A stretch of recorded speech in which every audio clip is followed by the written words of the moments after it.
الذین وہ لوگ جو یلمیزون الزام لگاتے ہیں المتوئین خوشی سے دینے والے من المؤمنین مومنوں پر، تو جو لوگ خوشی سے دینے والے مومنوں پر الزام لگاتے ہیں فی الصدقات صدقات میں، والذین اور وہ لوگ جو لا نہیں یجدون پاتے الا مگر جہدہم ان کی مزدوری، مگر وہ لوگ جو مزدوری کے علاوہ کچھ نہیں پاتے فیسحرون ہنستے ہیں منہم ان پر، یعنی کہ اگر جو دل کھول کر دیتا ہے تو ان کا بھی مذاق اڑایا جاتا ہے، ان کی نیت پر بھی شک کیا جاتا ہے، تو جو مزدوری سے تھوڑا بہت کماتا ہے ان پر تمسخر اڑایا جاتا ہے۔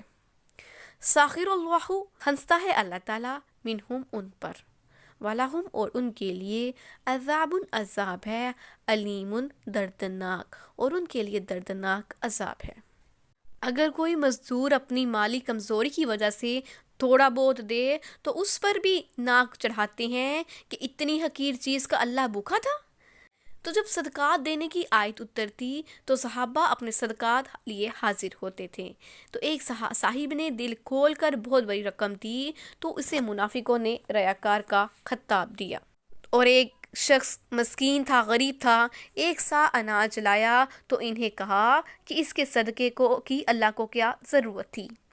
اس کا بیان اس آیت میں ہے۔ ایک مرتبہ آپ نے بقیع میں فرمایا کہ جو صدقہ دے گا میں اس کے متعلق قیامت کے دن اللہ کے سامنے گواہی دوں گا، تو اس وقت ایک صحابی اپنے امامے میں سے کچھ دینا چاہا لیکن پھر لپیٹ لیا۔ ایک شخص جو سیاہ رنگ اور چھوٹے قد کے تھے ایک اونٹنی لے کر آگے بڑھے، جن سے زیادہ اچھی اونٹنی بقیع میں کسی کی نہ تھی، تو کہنے لگے اللہ کے رسول یہ اللہ کے نام پر خیرات ہے۔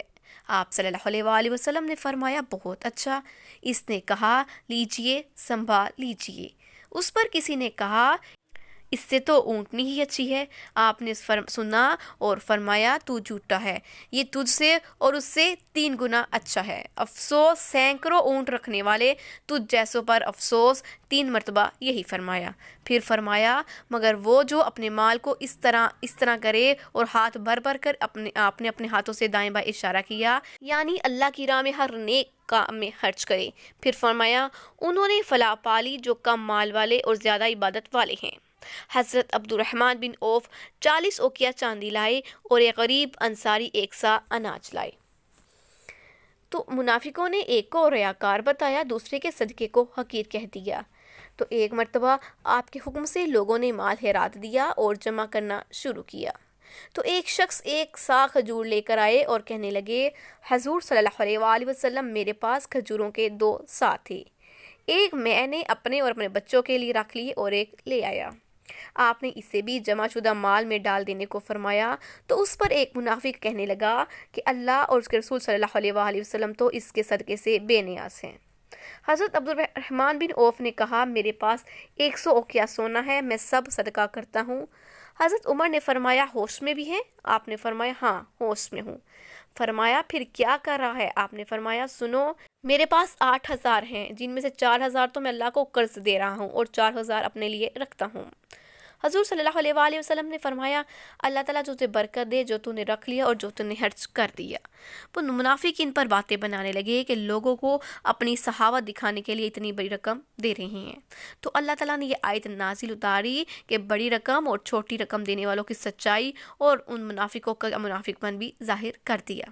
استغفر لہم بخشش مانگو ان کے لیے، اولا یا نہ تستغفر لہم بخشش مانگو ان کے لیے بخشش مانگو نہ مانگو، ان اگر تستغفر لہم تم بخشش مانگو گے ان کے لیے 70 مرتن مرتبہ، فلن یغفر اللہ تو ہرگز نہیں بخشے گا ان کو اللہ تعالیٰ لہم انہیں، تو ان کے لیے بخشش مانگو نہ مانگو ایک ہی بات ہے، اگر ان کے لیے 70 دفعہ بھی بخشش مانگو گے تو اللہ ان کو نہیں بخشے گا۔ ذالک یہ بانہم اس لیے ہے کہ کفروا کفر کیا باللہ اللہ کا و رسولہ اور اس کے رسول کا، یہ اس لیے کہ انہوں نے اللہ اور اس کے رسول کا کفر کیا۔ اللہ اور اللہ لا یہدی نہیں ہدایت دیتا القوم الفاسقین فاسقین کی قوم کو، یہ اس لیے ہے کہ اللہ فاسقین کو ہدایت نہیں دیتا۔ اللہ تعالیٰ فرماتا ہے کہ یہ منافق اس قابل نہیں کہ اے نبی تو ان کے لیے اللہ سے بخشش طلب کرے۔ ایک بار نہیں، اگر تو 70 مرتبہ بھی بخشش ان کے لیے چاہے گا تو اللہ انہیں بخشے گا نہیں۔ اللہ تعالیٰ نے ایک اور آیت میں فرما دیا کہ ان کے لیے تیرا استغفار کہنا اور نہ کہنا برابر ہے۔ تو عبداللہ بن ابی منافق کا بیٹا حضور صلی اللہ علیہ وآلہ وسلم کی خدمت میں حاضر ہو کر عرض کرتا کہ میرا باپ حالت نزا میں ہے، میری خواہش ہے کہ آپ اس کے پاس تشریف لے چلیں، آپ اس کے جنازے کی نماز بھی پڑھائیں۔ آپ نے پوچھا تیرا کیا نام ہے؟ اس نے کہا حباب۔ آپ نے فرمایا تیرا نام عبداللہ ہے، حباب تو شیطان کا نام ہے۔ آپ ان کے ساتھ چلے گئے اور آپ نے ان کے باپ کو اپنا کرتا پہنایا، اس کی جنازے کی نماز پڑھائی۔ آپ سے کہا بھی گیا کہ آپ اس کے جنازے پر نماز پڑھا رہے ہیں۔ آپ نے فرمایا کہ اللہ تعالیٰ نے 70 مرتبہ کے استغفار سے بھی نہ بخشنے کو فرمایا، میں 70 بار پھر استغفار کروں گا۔ فارح المحلفون تو خوش ہوتے ہیں پیچھے رہ جانے والے، مقعدہم بیٹھے رہنے کی وجہ سے، خلافی پیچھے رسول اللہ کے رسول کا۔ تو جو لوگ غزوہ تبوک میں پیچھے رہ گئے وہ اللہ کے پیغمبر کی مرضی کے خلاف بیٹھے رہنے سے خوش ہوئے۔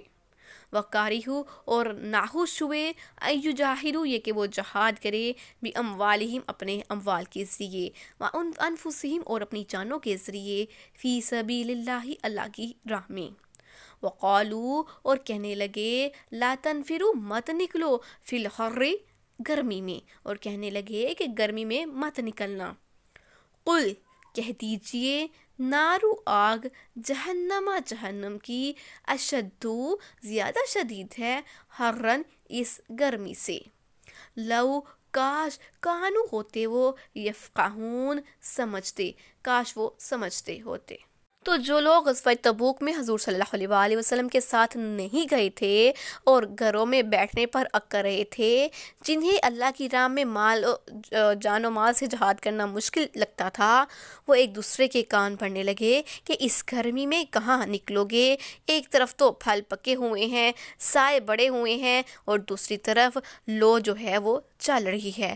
تو اللہ تعالیٰ ان سے فرماتا ہے جہنم کی آگ اس گرمی سے کہیں زیادہ حرارت والی ہے۔ یہ آگ تو اس آگ کا 70واں حصہ ہے، جیسا کہ بخاری و مسلم کی حدیث میں ہے، اور روایت میں ہے کہ تمہاری یہ آگ دوزخ کی آگ کے 70 اجزاء میں سے ایک جز ہے، پھر بھی یہ سمندر کے پانی میں 2 دفعہ بجھائی ہوئی ہے، ورنہ تم اس سے کوئی فائدہ حاصل نہ کر سکتے۔ حضور صلی اللہ علیہ وآلہ وسلم فرماتے ہیں 1000 سال تک جہنم کی آگ دھونکی گئی تو سرخ ہو گئی، پھر 1000 سال تک جلائی گئی تو سفید ہو گئی، پھر 1000 سال تک جلائی گئی تو سیاہ ہو گئی، بس وہ اندھیری رات جیسی سیاہ رات ہے۔ فَلْيَضْحَكُوا پس ہنس لیں، قلیلاً تھوڑا، وَلْيَبْكُوا اور وہ روئیں گے، کثیراً بہت زیادہ۔ تو یہ دنیا میں تھوڑا سا ہنس لے لیکن آخرت میں بہت زیادہ روئیں گے۔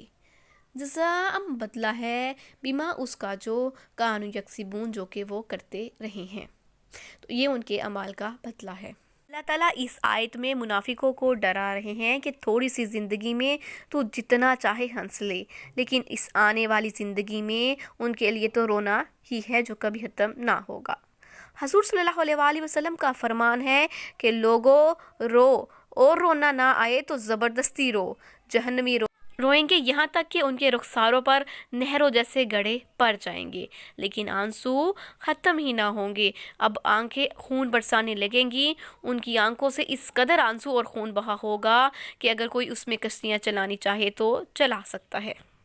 فَإِن پھر اگر راجعَكَ اللَّهُ لوٹا دے اللہ تعالیٰ تمہیں اِلَىٰ طَائِفَةٍ ایک گروہ کی طرف، منہم ان میں سے، اگر پھر اللہ تم کو ان میں سے کسی ایک گروہ کی طرف لے جائے، لوٹا دے، فَاسْتَأْذَنُوكَ پھر وہ اجازت طلب کریں تم سے، لِلْخُرُوجِ نکلنے کی، پھر اگر وہ تم سے نکلنے کی اجازت طلب کریں، فَقُلْ تو کہہ دیجئے لن ہرگز نہیں، تخرجو تم نکلو، معیہ میرے ساتھ، ابداً کبھی بھی، تو کہہ دینا کہ میرے ساتھ ہرگز نہیں نکلو گے۔ ولن اور ہرگز نہیں، تقاتلو تم لڑو، معیہ میرے، عدوًا دشمنوں سے، اور ہرگز میرے دشمنوں سے مت لڑنا، انکم بے شک تم، رضی تم راضی تھے بالقعودی بیٹھے رہنے سے، اولا مراتن پہلی مرتبہ، تو بے شک تم پہلی مرتبہ اپنے بیٹھے رہنے سے بہت راضی تھے۔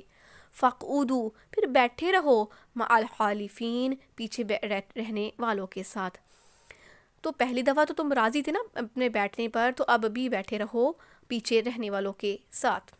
اللہ فرماتے ہیں جب تجھے اللہ تعالیٰ اس غزوے سے مدینے واپس پہنچا دے اور ان میں سے کوئی جماعت تجھ سے کسی اور غزوے میں تیرے ساتھ چلنے کی درخواست کرے تو ان کو سزا کے طور پر صاف کہہ دینا کہ تم ہمارے ساتھ نہیں چل سکتی، نہ ہی میرے دشمنوں کے ساتھ تم جنگ کر سکتے ہو۔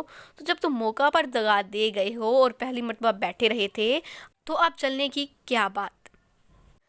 ولا اور نہ تسلی تم نماز پڑھاؤ علی احدن کسی بھی ایک کی، منہم ان میں سے، ماتا جب وہ مر جائے، آبادن کبھی بھی، اور ان میں سے اگر کوئی مر جائے تو پیغمبر کبھی اس کے جنازے کی نماز مت پڑھانا۔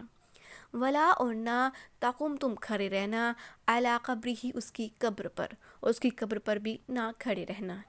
انہم بے شک وہ کفر کرتے ہیں باللہ اللہ کا، اور رسول ہی اور اس کے رسول کا، وماتو اور وہ مر گئے، وہم فاسقون اور وہ نافرمان ہی تھے۔ اللہ تعالیٰ فرماتے ہیں اے پیغمبر منافقوں سے بالکل بے تعلق ہو جاؤ، ان میں سے اگر کوئی مر جائے تو تم ان کے جنازے کی نماز نہ پڑھانا، نہ اس کی قبر پر جا کر استغفار کرنا، اس لیے کہ یہ کفر و فسق پر تو زندہ رہے اور اسی پر مرے۔